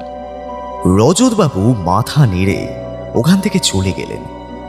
প্রলয় চায়ে চুমুক দিয়ে সুলগ্না দেবীকে প্রশ্ন করতেই যাবে, হঠাৎ দেওয়ালে টাঙানো একটা ছবির দিকে অস্থির দৃষ্টিতে তাকিয়ে রইল। কিছুক্ষণ ছবিটা দেখার পর প্রলয় সুলগ্না দেবীকে জিজ্ঞাসা করল, আচ্ছা, এই ছবিটা? ওটা আমার ছোট মেয়ে প্রীতির 5 বছরের জন্মদিনে তোলা। পাশে দাঁড়িয়ে থাকা এই বাচ্চা মেয়েটি আপনার বড় মেয়ে, তাই তো? হ্যাঁ। আপনার কি মনে হয় ফিরে আপনার বড় মেয়ে চুরি করেছে? দেখুন, কার মনে কি চলছে সেটা আমি কি করে জানবো? তবে ছোট থেকে আমার কখনো মনে হয়নি যে ও এরকম কিছু করতে পারে। আপনার বড় মেয়ের আচরণে আপনি কোনো রকম অস্বাভাবিক কিছু লক্ষ্য করেছিলেন? না, তবে ওর বিয়ে নিয়ে আমরা খুব ব্যস্ত ছিলাম। বাড়িতে আত্মীয় স্বজন ছিল। বিয়ের 2 দিন আগে যে ও পালিয়ে যাবে সেটা সত্যি ভাবিনি। বিয়েতে কি অমত ছিল? মত না থাকলে আমরা তোড়জোড় করতাম কেন? অবশ্যই ছিল। তাও ঠিক। আচ্ছা, আমি একবার ঘরগুলো সবার দেখতে চাই। প্রলয়ের কথা শুনে সুলগ্না দেবী কিছু বলার আগে পেছন থেকে একটা গলার স্বর ভেসে এলো, এত ঘর দেখে কি হবে শুনি? হিরে যদি ঘরে থাকতো তাহলে কি আর পুলিশের দরকার পড়তো? উনি আমার ননদ মনোরমা সেন। ওনার কথাই কিছু মনে করবেন না। হ্যাঁ, আসলে উনি একটু পুরনো ধ্যান ধারণায় বিশ্বাসী। চট করে বাইরের লোককে ঘরে প্রবেশ করতে দেন না। ওনার ঠাকুর ঘরে তো নয়ই। প্রলয় স্মিত হেসে জবাব দিল, না না, কিচ্ছু মনে করিনি। বেশ, আপনারা আসুন, আমি আপনাদেরকে উপরে নিয়ে যাচ্ছি। আমরা ওনার সঙ্গে উপরে উঠে গেলাম। সিঁড়ি দিয়ে উঠে বাঁ দিকে পর পর 2টো ঘর পেরিয়ে 3 নম্বর ঘরটার সামনে এসে দাঁড়ালাম। সুলগ্না দেবী দরজায় টোকা দিতেই ভেতর থেকে একজন মহিলা বেরিয়ে এসে আমাদের ভেতরে আসতে বললেন। পরিচয় পর্ব মিটলে প্রলয় বলল, আমি অম্বরীশ বাবুর সঙ্গে আলাদা করে কথা বলতে চাই। ওর কথা শুনে সুলগ্না দেবী আর মনোরমা দেবী দুজনে ঘর থেকে বেরিয়ে গেলেন। প্রলয় অম্বরীশ বাবুকে বলল, আপনাকে স্মৃতিকণার ব্যাপারে কয়েকটা প্রশ্ন করার আছে। বলুন। গম্ভীরভাবে উনি জবাব দিলেন, স্মৃতিকণা চুরি করতে পারে এটা আপনি বিশ্বাস করেন? ভদ্রলোক ধীর গলায় বললেন, বিশ্বাস তো অনেক কিছুই করি না, কিন্তু সেই সবই তো ঘটছে। যেমন? প্রলয় প্রশ্নটা করে তীক্ষ্ণ দৃষ্টিতে তাকিয়ে রইল ওনার দিকে। ভদ্রলোক একটু চিন্তা ভাবনা করে বললেন, আমি তো কখনো ভাবিনি যে ও কোনোদিন বাড়ির অমতে গিয়ে কাউকে ভালোবাসবে। এই বাড়ির রীতিনীতি কিছুই তো ওর অজানা নয়। তাও যে কেন এমন করলো কে জানে। অম্বরীশ বাবু, ভালোবাসা তো আর অপরাধ নয়। অপরাধ নয় সেটা আমি জানি, কিন্তু আমাদের মতো রক্ষণশীল পরিবারের কিছু নিয়ম আছে। মানছি, আজকালকার দিনে এসব নিয়ম অনেকেই মানে না, কিন্তু যারা মানে তাদের তো আর আমি বদলাতে পারবো না। সব সব আমার ভুল। আপনার ভুল? কেমন? আমি যদি ওকে এত স্বাধীনতা না দিতাম তাহলে হয়তো এসব কিছুই হতো না। চুরির বিষয়ে আপনি কিছু জানেন? না, আমি কিছু জানি না। তবে খুকি মানে স্মৃতিকণা যে চুরি করতে পারে সেটা আমার বিশ্বাস হয় না। কেন? এটা বিশ্বাস করতে হলে তো আমার শিক্ষাকে অপমান করা হবে, কারণ ছোট থেকে তো মেয়েটাকে আমি মানুষ করেছি।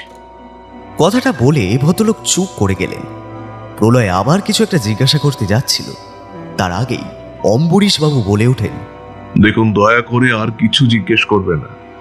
পরিবারের সম্মানহানি হবে এমন কোনো কথাই আপনাকে আমি বলতে পারবো না। প্রলয় আর কিছু না বলে উঠে দাঁড়ালো। আমরা ঘর থেকে বেরিয়ে এলাম। সিঁড়ি দিয়ে নামতে গিয়ে মনোরমা দেবীর সঙ্গে দেখা হলো। প্রলয় ওনাকে বলল, স্মৃতিকণা সম্পর্কে আপনি কিছু জানেন? ভদ্রমহিলা বিরক্তির স্বরে বলে উঠলেন, ওই মেয়ে পরিবারের মুখে চুনকালি দিয়ে কোথায় যে চলে গেছে সে ব্যাপারে আমরা কেউ কিছুই জানি না। ওনার উত্তর শুনে বোঝা গেল ওনার কাছ থেকে নতুন কিছু পাওয়া যাবে না। প্রলয় আর কথা বাড়ালো না। একটা প্রশ্ন আমার মাথায় অনেকক্ষণ ধরে ঘুরপাক খাচ্ছে। এবার প্রলয়কে প্রশ্নটা করেই ফেললাম। আচ্ছা প্রলয়, এতক্ষণ আমরা এই বাড়িতে আছি, অথচ একবারের জন্য প্রীতিকণাকে দেখলাম না। ওনার খবর রজতবাবুর কাছ থেকে পাওয়া যেতে পারে, চলো ওনার কাছেই যাওয়া যাক, তারপর স্মৃতিকণার ঘরটা একবার দেখব। বলে আমরা সিঁড়ি দিয়ে নিচে নেমে এলাম। রজতবাবু নিচেই ছিলেন। প্রলয় ওনাকে বলল, রজতবাবু, আমরা একবার স্মৃতিকণার ঘরটা দেখব। ঘরটা নিচের তলায়। রজতবাবুর সঙ্গে আস্তে আস্তে প্রলয় ওনাকে জিজ্ঞাসা করল, আপনি এখানে কত বছর হলো কাজ করছেন? তা প্রায় 7-8 বছর হয়ে গেল। আসলে আমার বাবাও এখানে কাজ করতেন, তারপর আমি। আচ্ছা, স্মৃতিকণা মানুষ হিসেবে কেমন ছিল? মানুষ হিসেবে খুব ভালো ছিল। এত বড় বাড়ির মেয়ে হওয়া সত্ত্বেও কোনো অহংকার ছিল না। হিরে চুরির ব্যাপারে আপনার কিছু বলার আছে? প্রলয়বাবু, এই ব্যাপারে আমি কিচ্ছু জানি না। বাড়িতে যে হিরে ছিল সেটাই তো আমি জানি না। আচ্ছা, স্মৃতিকণার সঙ্গে কার বিয়ে ঠিক হয়েছিল? হঠাৎ এই প্রশ্ন করছেন কেন? এমনি। আচ্ছা, শেষ প্রশ্ন, আপনার বাড়ি কোথায়? শিলিগুড়ি। না মানে এখন এখানেই থাকি, ছোটবেলায় ওখানে থাকতাম। কথা বলতে বলতে আমরা ঘরের সামনে উপস্থিত হলাম। প্রলয় বলল, আপনি বাইরে অপেক্ষা করুন, আমি দেখে নিচ্ছি। রাজীব, তুমি বরং ওনার সাথে দাঁড়িয়ে কথা বলো। প্রলয় ভেতরে গেল। আমি মনে মনে রেগে গেলেও মুখে সেটা প্রকাশ করলাম না। রজতবাবুকে প্রীতিকণার ব্যাপারে জিজ্ঞাসা করায় উনি জানালেন যে প্রীতিকণা ওর মাসির বাড়ি সোনারপুরে আছে। আরও কিছু কথাবার্তা বলার পর উনি কাজের লোককে চা দিতে বলে বাড়ির অন্য দিকে গেলেন। কাজের মাসি মোক্ষদা চা দিতে এসে আমাকে জিজ্ঞাসা করল, বাবু, আপনারা বড় দিদিমণিরে খুঁজছেন? আমি কোনো উত্তর না দিয়ে ঘাড় নাড়লাম। ভদ্রমহিলা আবার বললেন, বড় দিদিমণি বড় ভালো মানুষ। এ বাড়ির বাকিদের থেকে বড় আর ছোট দিদিমণি খুব ভালো মানুষ। উনি কাদের কথা বলছেন সেটা বুঝতে পেরে আমি ওনাকে জিজ্ঞাসা করলাম, বাকিরা ভালো নয় কেন? কি আর বলবো বাবু, ওনারা মনিব, ওনাদের সম্পর্কে তো আর আমরা খারাপ কথা বলতে পারি না। কিন্তু বড় দিদিমণিকে কেউ সহ্যই করতে পারতো না। একমাত্র বড় কর্তাবাবুর ভয়ে কেউ কিছু বলতো না। কথাটা শুনে কেমন একটা সন্দেহ হলো। বাড়ির মেয়েকে সহ্য করতে পারতো না। অবশ্য এরকম একটা সন্দেহ আমার আগে হয়নি সেটা নয়। ব্যাপারটা আরো ভালো করে জানার জন্য জিজ্ঞাসা করলাম, সহ্য করতে পারতো না কেন? উনি তো এই বাড়িরই মেয়ে। ও মা, বাড়ির মেয়ে তো কি হয়েছে, নিজেদের রক্ত তো আর নয়। কথাটা শোনা মাত্র আমার সব কেমন তালঘোল পাকিয়ে গেল। এইবার বুঝতে পারলাম এই বাড়ির সকলের স্মৃতিকণার প্রতি উদাসীন মনোভাবের প্রকৃত কারণ। আবার প্রশ্ন করলাম, নিজের রক্ত নয় মানে? আপনি কি কি জানেন দয়া করে আমাকে সবটা খুলে বলুন। উনি চারপাশে একবার চোখ বুলিয়ে নিয়ে নিচু গলায় বললেন, আমি বেশি কিছু জানি না বাবু। একদিন কোথা থেকে বড় কর্তাবাবু একটা বাচ্চা মেয়েকে নিয়ে এলেন। তখন মাধব দাদা বাবুর বয়স ওই 5 বছর মতো হবে। তা বড় গিন্নিমা তো এই নিয়ে খুব অশান্তি করেছিলেন। উনি তো কিছুতেই এই মেয়েকে এই বাড়িতে রাখতে চাননি। তবুও কর্তাবাবু ওই মেয়েকে এই বাড়িতেই রাখবেন। তো ছোট কর্তাবাবু তার দাদাকে খুব ভালোবাসতেন। অশান্তি বন্ধ করার জন্য তখন তিনি ওই মেয়েকে দত্তক নেন। আর এই কথা শুধুমাত্র ওনারা 3 জন আর আমি জানি। সৌগতবাবুর স্ত্রী জানেন না কিছু? না, ছোট কর্তাবাবুর তো তখন বিয়ে হয়নি। পরে বিয়ের সময় বলা হয়েছিল যে বড় দিদিমণি ওনার আগের পক্ষের মেয়ে। সেই সত্যি আর কেউ জানে না? আর কাউকে জানানোর প্রয়োজন হয়নি, সবকিছু তো ঠিকঠাকই চলছিল। আচ্ছা, স্মৃতিকণার বিয়ে কার সাথে ঠিক হয়েছিল? আর কার সাথে? রজত দাদা বাবুর সাথে। আমরা তো জানতুম না, বড় দিদিমণি পালিয়ে যাওয়ার পরই তো জেনেছিলাম। আমাদের কথোপকথনের মাঝে প্রলয়ও চলে এসেছে। ওর পেছন পেছন মনোরমা দেবীকে আসতে দেখলাম। উনি প্রলয়কে জিজ্ঞাসা করলেন, আর কোনো ঘর দেখবেন না? প্রলয় মাথা নেড়ে না বলল। ও, শুধু ওই ঘরটা দেখবেন বললেই তো হতো।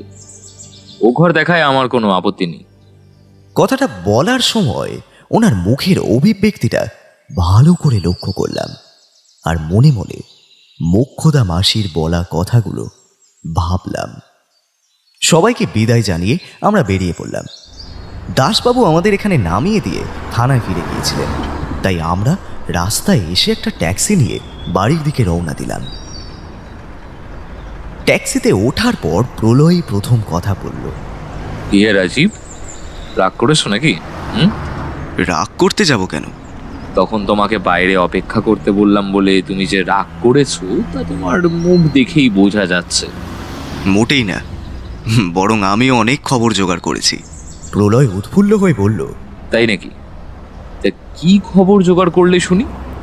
আমি যা যা জানতে পেরেছিলাম সবটাই বললাম। সব শুনে প্রলয় বলল, বাহ, তুমি তো দারুণ খবর জোগাড় করেছো। এবার আমার একটা প্রশ্নের উত্তর দাও দেখি। বলো, কি প্রশ্ন? রাখে হরি মারে কে, এই কথাটার মানে বলতে তোমার ঠিক কি মনে হয়? আরে এটা তো একটা প্রবাদ। আর মারে হরি রাখে কে বলতে কি মনে হয়? এই তোমার মাথা খারাপ হয়ে গেল নাকি? তখন থেকে আবুল তাবুল প্রশ্ন করছো। আচ্ছা, একটা শেষ প্রশ্নের উত্তর দাও। বলো। হরি বলতে তোমার ঠিক কার কথা মনে পড়ে? আমার কিন্তু সহ্যের একটা সীমা আছে প্রলয়। তুমি কেস সংক্রান্ত কিছু বলতে চাও না, সেটা সরাসরি বলেই দিতে পারো। এরকম উল্টো পাল্টা প্রশ্ন করছো কেন? প্রলয় আর কোনো কথা বলল না। সেটা দেখে আমি ওকে বললাম, কাল সন্ধ্যায় কিন্তু পুজোর নিমন্ত্রণ আছে, সেটা ভুলে যেও না। কিসের পুজো? সে কি, এর মধ্যে ভুলে গেলে? ঘোষাল কাকিমাদের বাড়ি রাধা মাধবের পুজো। ওই বৌঠান সেদিন বলল তো। প্রলয় মাথা নাড়িয়ে কি একটা বিড়বিড় করল। তারপরেই ট্যাক্সি চালককে থানায় যাওয়ার জন্য নির্দেশ দিল। আমি তো কিছুই বুঝতে পারছিলাম না। নির্বাক দর্শক হয়ে অপেক্ষা করা ছাড়া আমার আর কোনো কাজ নেই। ঘণ্টাখানেকের মধ্যে আমরা থানার সামনে চলে এলাম। লক্ষ্য করলাম প্রলয়ের মধ্যে একটা অদ্ভুত অস্থিরতা কাজ করছে। এই রকমটা তখনই হয় যখন প্রলয় সত্য অন্বেষণের দোরগোড়ায় চলে আসে। ও সোজা থানায় ঢুকে দাসবাবুকে জিজ্ঞাসা করল, আপনি সৌভিকের কোনো খোঁজ পেয়েছেন? ও যেখানে কাজ করত সেখান থেকে ওর ওই বসিরহাটের বাড়ি ঠিকানা পেয়েছি। ওখানকার লোকাল পুলিশের সঙ্গেও কথা হয়েছে। ওনারা যদি কিছু জানান তখন আপনাকে জানাতে পারবো। আপনার লোকেদের বলুন মাধব চৌধুরী মানে সৌগতবাবুর ভাইপোর ব্যাপারে খোঁজ খবর নিতে যত তাড়াতাড়ি সম্ভব। আর শিলিগুড়ির লোকাল পুলিশের সঙ্গে যোগাযোগ করুন।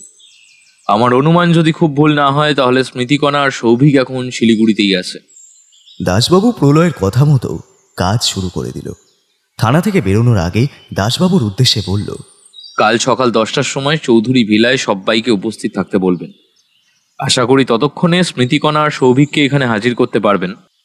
তারপর থানা থেকে বেরিয়ে এসে আমাকে বলে, রাজীব, তুমি বাড়ি যাও, আমার কয়েকটা কাজ আছে। আমার বাড়ি ফিরতে সন্ধে হয়ে যাবে, তোমরা চিন্তা করো না। আমি কিছু বলার আগে প্রলয় রাস্তা পার করে উল্টো দিকে চলে যায়। আমি আর দাঁড়িয়ে না থেকে বাড়ির পথে রওনা দিলাম। বাড়ি এসে প্রলয়কে না দেখতে পেয়ে বৌঠান মুখ গোমড়া করে বলে উঠল, এখনো তার অপরাধী ধরা হলো না? নাওয়া খাওয়া কি ত্যাগ করলো নাকি? আমার কাছে এর কোনো উত্তর নেই। চুপচাপ নিজের ঘরে চলে এলাম। ঘরে বসে বসে এই পুরো ঘটনাটা প্রথম থেকে চিন্তা করছিলাম, কিন্তু কোনো মাথা মুন্ডু কিছুই বুঝে উঠতে পারছিলাম না। অবশেষে স্নান খাওয়া সেরে নিলাম। বৌঠানকে দেখলাম কয়েকবার ঘড়ির দিকে তাকাতে। আমি মনে মনে ভাবলাম, প্রলয় কখন যে আসবে কে জানে। আজ ওর কপালে খুব দুঃখ আছে। প্রায় রাত 8টা প্রলয় বাড়ি ফিরল। বাড়ির পরিবেশ এমনিতেই থমথমে ছিল, ও আসতে সেটা আরো একটু বাড়ল। বৌঠানকে দেখলাম গম্ভীরভাবেই সব কাজ করছে। প্রলয় একবার আমাকে আর চোখে দেখল। বৌঠান আমাকে বলল, ঠাকুরপো, রাতের খাবার তৈরি, আমি টেবিলে সব খেতে দিচ্ছি, খেতে এসো। আমি চুপচাপ খাওয়ার টেবিলে চলে এলাম। প্রলয়ও হাত মুখ ধুয়ে আমার পাশের চেয়ারে খেতে বসল। বৌঠান সরাসরি কিছুই বলছে না দেখে প্রলয় নিজেই বলে উঠল, খুব খিদে পেয়েছে বুঝলে, আজ একটু বেশি খাবো। প্রলয়ের কথায় বৌঠানের মুখে কোনো ভাবান্তর লক্ষ্য করলাম না। আমি ইশারায় কিছুটা আভাস দিলাম, কিন্তু তাতে যে কোনো লাভ হয়নি সেটা বুঝলাম যখন রাতে খাওয়ার পর প্রলয় আমার ঘরে শুতে এলো। সারাদিন কোথায় ছিল সেটা জিজ্ঞাসা করতে যাব, তার আগেই প্রলয় জানালো, সব প্রশ্নের উত্তর একেবারে কালকেই জানতে পারবে, এখন ঘুমিয়ে পড়ো।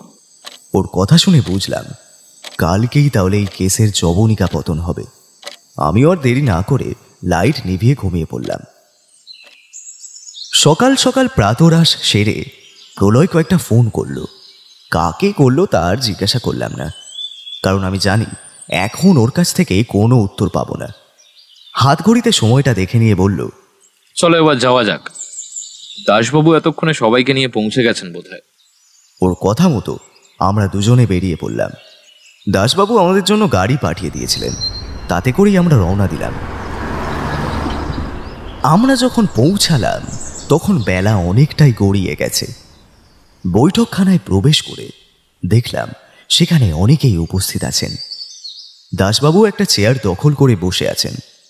প্রলয়কে দেখে দাসবাবু কিছু একটা বলতে যাচ্ছিলেন, কিন্তু প্রলয় ওনাকে হাতের ইশারায় বসতে বলে একবার সকলের মুখের দিকে তাকালো, তারপর বলল, আপনাদের সকলকে এতক্ষণ অপেক্ষা করানোর জন্য প্রথমেই আমি ক্ষমা চেয়ে নিচ্ছি। আসলে দুজন মানুষের এখানে উপস্থিত হওয়াটা অত্যন্ত দরকার ছিল। এখন তারা যেহেতু এসে পড়েছেন, এবার আমি আমার কাজ শুরু করব। কথাটা শুনে ওখানে উপস্থিত সবাই চমকে উঠল। সৌগত বাবু জিজ্ঞাসা করলেন, এখানে আছে মানে? পুলিশ তো পুরো বাড়ি খাড়া তল্লাশি করলো, কিছুই তো পেল না। প্রলয় মুচকি হেসে বলল, জানি, আপনি একটু ধৈর্য ধরুন, আমি সব বলছি। আপনার হিরে এই বাড়ির বাইরে কখনো যায়নি। পুলিশ পুরো বাড়ি খুঁজে দেখলেও একটা জায়গা কিন্তু খুঁজে দেখেনি। কোন জায়গা প্রলয় বাবু? প্রশ্নটা এবার অম্বরীশ বাবু করলেন। আপনাদের ঠাকুর ঘর। আমি যেদিন এই বাড়িতে এসছিলাম সেদিন আপনার দিদি মানে মনোরমা দেবী আমাকে ঠাকুর ঘরে ঢুকতে অনুমতি দেননি। আমি যদি খুব ভুল না হই, সম্ভবত উনি পুলিশকেও অনুমতি দেননি। আর শুধু তাই নয়, উনি আমাকে এই পরিবারের কারোর ঘরেই প্রথমে ঢোকার অনুমতি দিতে চাননি। পরে সুলগ্না দেবীর কথায় নিমরাজি হয়েছিলেন। তবে ব্যতিক্রম ছিল স্মৃতিকণা দেবীর ঘরে ঢোকার সময়। উনি তাতে আমাকে বিশেষ বাধা তো দেনইনি, বরং ওনার কথা শুনে আমার মনে হয়েছিল ওই ঘরে কেউ ঢুকলো বা না ঢুকলো সেসবে ওনার বিশেষ কোনো আগ্রহ নেই। আমি ভেবেছিলাম স্মৃতিকণা বাড়ি থেকে পালিয়ে যাওয়ায় উনি হয়তো ওনার ওপর সাময়িক রেগে আছেন, তাই হয়তো এরকম আচরণ করছেন। আমি ঘরে ঢুকে এদিক ওদিক দেখতে থাকি। তখনই আমি একটা ডায়েরি দেখতে পাই। ডায়েরির ওপরে স্মৃতিকণা দেবীর নাম লেখা ছিল, তাই আমি আগ্রহবশত ডায়েরিটা খুলে পড়তে থাকি। একদম শেষ পৃষ্ঠায় একটা লেখা দেখে আমি অবাক হয়ে যাই। কি লেখা? প্রীতিকণা দেবী জিজ্ঞাসা করলেন, রাখে হরি মারে কে, মারে হরি রাখে কে। আর এই লেখায় হরি শব্দটা দুরকম কালি দিয়ে লেখা। প্রথম হরিটা লাল কালি আর পরের হরিটা কালো কালি। আমি বেশ অবাক হয়ে যাই। বাড়ি ছেড়ে যাওয়ার সময় কোনো মানুষ কি করে এতটা শান্ত থেকে এত রকম কালি ব্যবহার করে কোনো কথা লিখতে পারে। আমি তখন বুঝতে পারি যে উনি এই লেখাটা যখন লিখেছিলেন তখন বাড়ি ছাড়ার সিদ্ধান্ত তিনি নেননি, তাই সম্পূর্ণ ঠান্ডা মাথায় লেখাটা লিখেছিলেন। তখন আমি এই বিষয়টা অতটা গুরুত্ব দিইনি বলতে পারেন। আমি বুঝতেই পারিনি কেন স্মৃতিকণা দেবী এরকম একটা কথা লিখে গিয়েছিলেন। পরে আরো খোঁজ খবর নিয়ে জানতে পারি স্মৃতিকণা দেবী সৌগত বাবুর নিজের সন্তান নন, ওনারা ওকে দত্তক নিয়েছিলেন। তাই বুঝতে পারি যে এই কারণেই বোধহয় স্মৃতিকণার প্রতি এই বাড়ির মানুষের এতটা উদাসীন মনোভাব ছিল। আর সেই জন্যই মনে হয় ওনার বিয়ে সামান্য একজন কর্মচারীর সঙ্গে ঠিক করেছিলেন। কার সঙ্গে? রজত বাবুর সঙ্গে। কথাটা শুনে সব থেকে বেশি অবাক হলেন প্রীতিকণা দেবী নিজে। প্রলয় আবার বলতে শুরু করলো, রজত এক প্রকার বাধ্য হয়েছিল এই বিয়েটা করতে। আসলে সৌগত বাবুর অনেক উপকার ছিল ওর ওপর, তাই উনি এই প্রস্তাব দিলে রজত সেটা না করে না। কিন্তু ও বরাবরই স্মৃতিকণাকে বন্ধুর চোখেই দেখেছে, তাই যখন স্মৃতিকণা ওকে সৌভিকের ব্যাপারে জানায়, ও ঠিক করে যে করেই হোক ওদের দুজনকে ও এক করবে। তাই রজতবাবু পরিকল্পনা করে স্মৃতিকণাকে বাড়ির থেকে পালাতে সাহায্য করেন। রজতবাবু খোঁজ নিয়ে জানতে পেরেছিলেন সৌভিকের গ্রামের বাড়ি বসিরহাটে আছে। রজতবাবু এটাও জানতেন যে বসিরহাটে থাকা ওদের পক্ষে নিরাপদ নয়, তাই উনি ওদের দুজনকে ওনার এক বন্ধুর বাড়ি শিলিগুড়িতে রেখে আসেন। পুলিশ ওনাদের ওখান থেকে নিয়ে এসছে। কিন্তু সৌভিক তার গ্রামের বাড়িতে থাকা নিরাপদ নয় কেন? কারণটা আপনার দাদা আর বাবা খুব ভালো করে জানে। আপনার বাবা দাদা সৌভিককে ভয় দেখিয়েছিল। সৌভিক যদি এখান থেকে অন্য কোথাও চলে না যায় তাহলে আপনার দিদির কোনো ক্ষতি করে দেবে। তাই সৌভিক বাধ্য হয়ে চলে গিয়েছিল এখান থেকে। তাহলে আপনারা যে বললেন স্মৃতিকণার মৃতদেহ পেয়েছেন, তাহলে সেটা কার? ওটা একটা বেওয়ারিশ লাশ। রজতবাবু সমস্ত ব্যবস্থা করেছিলেন ওনার এক পরিচিতর মাধ্যমে, যাতে সবাই স্মৃতিকণাকে মৃত বলে মেনে নেয় আর ওনারা ওদিকে সুখে সংসার করতে পারে। সবই তো বুঝলাম প্রলয় বাবু, কিন্তু হীরের হদিশ এখনো পেলাম না। আর ওই লেখাটারই বা কি মানে? এবার আসি আপনার হীরের ওই লেখাটার মানেটা বোঝার জন্য। আমাকে আমার বন্ধু রাজীব অনেকটা সাহায্য করেছে এই বিষয়ে। হরি মানে এখানে রাধা মাধবের কথা বলা হয়েছে, আর আপনাদের বাড়িতে তো রাধা মাধবের মন্দির রয়েছে। আপনার হীরে ওখানেই আছে। কিন্তু ওটা ওখানে গেল কি করে? এটা না হয় স্মৃতিকণা দেবী বলুক। কথাটা বলে প্রলয় চোখের ইশারা করতেই দাসবাবু দুজন কনস্টেবলকে নির্দেশ দেন, এই যাও, ওনাদের নিয়ে এসো। ওনার নির্দেশ মতো কনস্টেবল স্মৃতিকণা আর সৌভিককে নিয়ে আসে। ওদের দেখে প্রীতিকণা দেবী ভীষণ খুশি হন। স্মৃতিকণার মুখ থেকে সবটা শোনার জন্য সবাই অধীর আগ্রহে অপেক্ষা করতে থাকে। স্মৃতিকণা বলতে শুরু করলেন, বাড়ি থেকে পালানোর ঠিক 2 দিন আগে রাত্রে সবাই শুয়ে পড়লে আমি কারোর পায়ের শব্দ পেয়ে ঘরে বাইরে আসি। কাউকে দেখতে না পেয়ে আবার ঘরে ফিরে যাব এমন সময় নিচ থেকে দাদার গলার স্বর শুনতে পাই। আমি সিঁড়ির কাছে এসে শুনতে পাই ও ফোনে কাউকে হীরে চুরির ব্যাপারে কিছু বলছে। মিথ্যে, সম্পূর্ণ মিথ্যে। তোর আমার উপর রাগ আছে আমি জানি, তা বলে আমার নামে এরকম মিথ্যে অপবাদ দিচ্ছিস কোন সাহসে? উনি মিথ্যে বলছেন না। আপনি যাদের সঙ্গ নিয়ে এই পরিকল্পনা করেছিলেন তারা এখন সবাই পুলিশের হেফাজতে। জেরায় তারা সবটা স্বীকার করেছে। হ্যাঁ, মানে মাধব এইসব কিছু করেছে? কিন্তু কেন? নিজেদের জিনিস ও কেনই বা চুরি করতে যাবে? সৌগতবাবু অবাক হয়ে জিজ্ঞাসা করলেন, জুয়ায় হেরে গিয়ে বাজারে অনেক দেনা হয়েছে আপনার। সেই পাওনাদারের হাত থেকে বাঁচার জন্য উনি এই পরিকল্পনা করেছিলেন। সেটা স্মৃতিকণা জেনে যায়। স্মৃতিকণা জানতো বাড়ির কেউ ওর কথা বিশ্বাস করবে না, তাই উনি চুপি চুপি আপনার ঘর থেকে চাবি নিয়ে লকার থেকে হীরে সরিয়ে ফেলেন, আর সেটা রাধা মাধবের সিংহাসনে লুকিয়ে রাখেন। ডায়েরিতে সংকেত লিখে রাখেন, রাখে হরি, মারে কে। এই হরি হলেন রাধা মাধব, আর মারে হরি রাখে কে, এই হরি হলেন মাধব বাবু।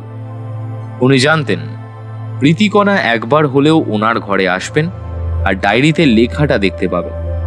উল্টে যে হীরে উনি রক্ষা করতে চাইলেন সেই হীরে চুরির অপবাদটা ওনার কপালেই জুটল। আচ্ছা প্রলয়, একটা বিষয় আমার এখনো পরিষ্কার হলো না, উনি লাল আর কালো দিয়ে লিখেছিলেন কেন? এটা বুঝলে না রাজীব? খুব সহজ ব্যাপার। শুভ আর অশুভ, খারাপ আর ভালো, এগুলো বোঝাতে উনি ওই দুটো কালি ব্যবহার করেছিলেন। আমাদের কথার মাঝে পিসিমা ঠাকুর ঘর থেকে হিরে নিয়ে এসেছেন। সেটা সৌগত বাবুর হাতে দিতে উনি প্রলয়কে ধন্যবাদ জানালেন। এবার বাকি কাজ ওনাদের আর দাসবাবুর। আমি আর প্রলয় সবাইকে বিদায় জানিয়ে সেখান থেকে বেরিয়ে গেলাম, কিন্তু তখনও আমার মনে একটা প্রশ্ন খচখচ করছিল। প্রলয় সেটা বুঝতে পেরে বলল, মনের ভেতর যে প্রশ্নটা উকি দিচ্ছে আর দেরি না করে সেটা বলে ফেল। না, আসলে ওনারা যদি সেই রজত বাবুর সঙ্গেই বিয়ে ঠিক করলেন, তাহলে সৌভিকের সাথে বিয়ে দিতে সমস্যা কি ছিল? ওনারা আসলে এক ঢিলে 2 পাখি মারতে চেয়েছিলেন। প্রীতিকণা দেবী মনে মনে রজতবাবুকে পছন্দ করেন, আর রজতবাবু ওনাকে বেশ পছন্দ করেন। সেটা জানতে পেরেই সৌগতবাবু এই সিদ্ধান্ত নেন। এবার বুঝলে নাকি বাকিটাও আবার খোলসা করে বলতে হবে? না, বুঝেছি।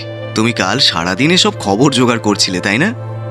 প্রলয় মুখে কিছু না বলে মুচকি হেসে হাত ঘড়িতে সময়টা দেখে নিল। তারপর বলল, যত তাড়াতাড়ি সম্ভব আমাদের বাড়ি পৌঁছতে হবে। রেবতী আমাদের জন্য অপেক্ষা করছে। আমরা গেলে একসাথে নিমন্ত্রণ বাড়ি যাব। তারপর আর কোনো কথা না বলে আমরা একটা ট্যাক্সিতে উঠে পড়লাম। আমি মনে মনে বলে উঠলাম, রাধা মাধব, তুমিই আজ রক্ষাকর্তা। গোয়েন্দার প্রত্যাবর্তন যেমন ঘটালে, তেমন আজ রক্ষেও করলে আমাদের। আজকের প্রশ্ন, কে হিরে চুরি করেছিল এবং কেন? আমি আবার মনে করিয়ে দিই, প্রথম দুজন দ্রুত সঠিক উত্তরদাতাকে আমরা পুরস্কৃত করব। সো গল্পের শেষে কমেন্ট করার সময় নিজেদের নাম, কোথা থেকে শুনছেন এবং নিজেদের ফোন নাম্বার অবশ্যই লিখবেন।